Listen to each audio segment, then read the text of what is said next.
बनानी थी। बहुत पहले की बात है। एक गांव में गोपाल नाम का आदमी रहा करता था। वो खिलौने बनाया करता था। उसके खिलौने लोग ज्यादा पसंद नहीं करते थे। गोपाल रोज नए खिलौने बनाता और बाजार जाकर खिलौने बेचता। मगर बड़ी मुश्किल से गोपाल एक खिलौना बेच पाता था।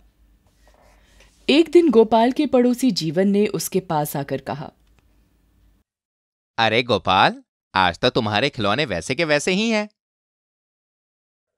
हाँ जीवन भाई, मेरे खिलौने नहीं बिक रहे। अरे गोपाल भाई, मैंने ही तुम्हारे खिलौने ले लिए होते, मगर मेरा धंधा आजकल कुछ खास नहीं चल रहा, नहीं तो मैं तुमसे खिलौने जरूर खरीद लेता। जीवन भाई, तुमने इतना पूछ लिया, मेरे लिए यही काफी है। चलो घर चलते हैं गोपाल। जीवन भाई, 2 दिन से कुछ खाया भी नहीं है। इस जालिम पेट के लिए कुछ ना कुछ तो बेचना ही पड़ेगा। हाँ भाई, तुम बेचो, मैं चलता हूं। ऐसा कहकर जीवन चला गया। अब गोपाल खिलौने बेचने लगा।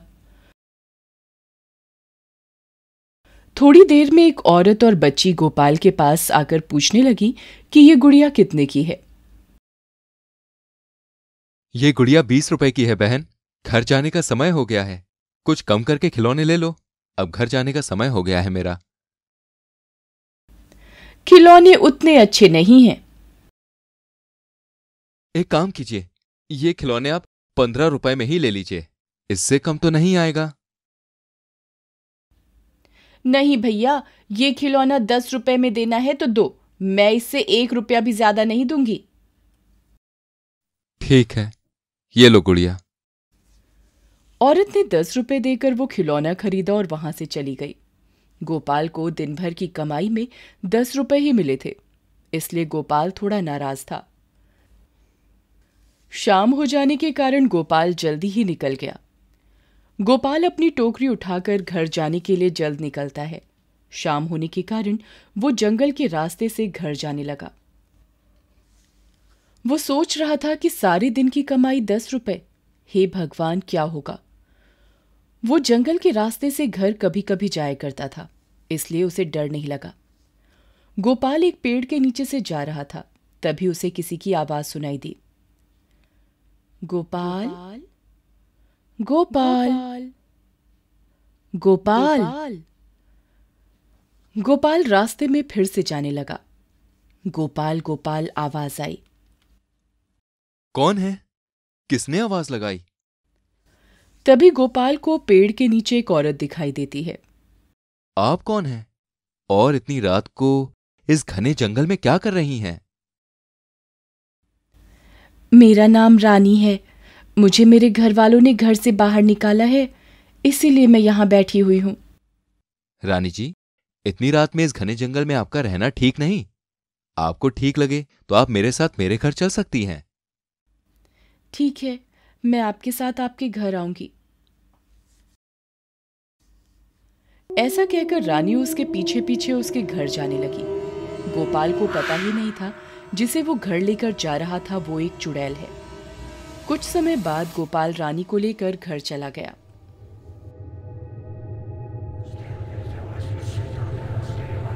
मेरी इस छोटी सी कुटिया में आप जहां चाहें वहां रह सकती हैं। इस घर में कुछ भी नहीं है।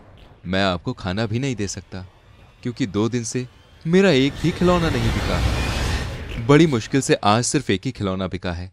उससे 10 रुपए के मैं चने लेके आया हूं। इसमें से आप थोड़े खा लीजिए, थोड़े मैं खा लेता हूं। ऐसा कहकर रानी और गोपाल चने खाकर सो जाते हैं। रानी रात होने के कारण थोड़ी देर सोकर उठती है और वो अपने चुड़ैल के रूप में आ जाती है। वो घर में जाकर देखती है, घर में कुछ भी खाने की चीज नहीं होती। वो 2 डिब्बों में अपने जादू से कुछ सामान भर देती है और घर के बाहर जाकर अपने जादू से बहुत सुंदर खिलौने बनाती है। खिलौने बन जाने के बाद वो वापस जाकर सो जाती है। सुबह होने से पहले रानी गोपाल से पहले ही उठ जाती है। वो घर के सारे काम करने लगती है। थोड़ी देर में गोपाल उठता है।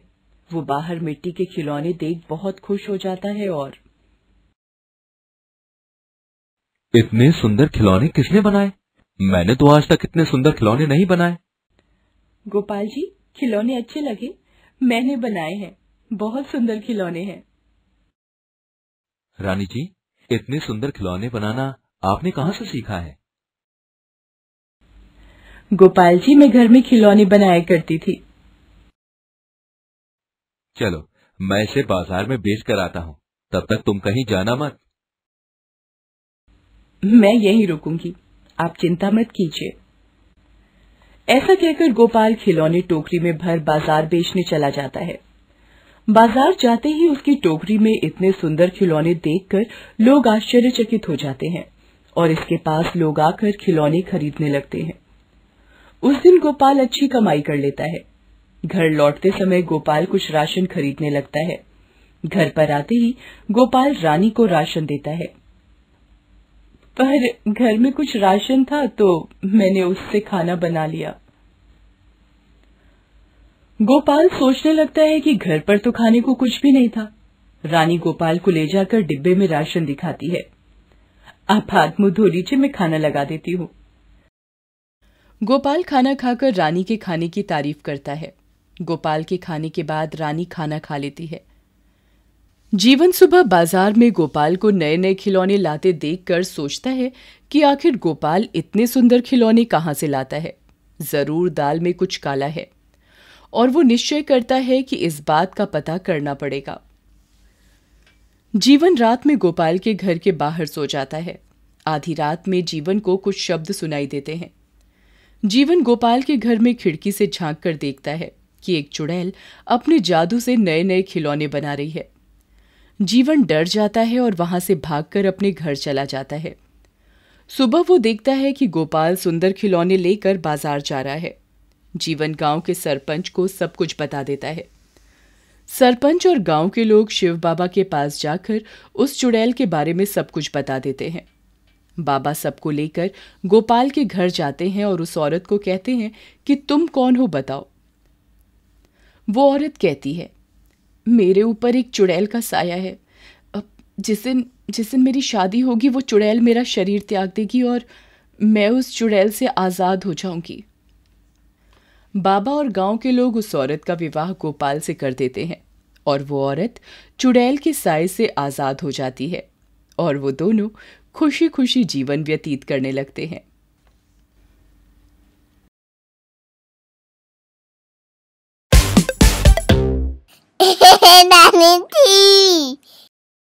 आती है।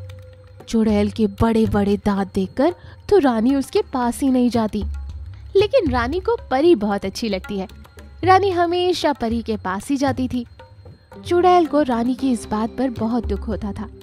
चुड़ैल रानी को प्यार करती है, लेकिन वो उसके पास ही नहीं आती।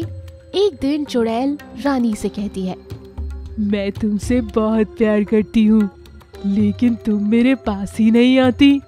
मुझे आपसे डर लगता है। चुड़ैल ने रानी से कुछ नहीं बोला। परी भी रानी को समझाने की कोशिश करती है। परी, चुड़ैल बहुत अच्छी है, तुम उसके पास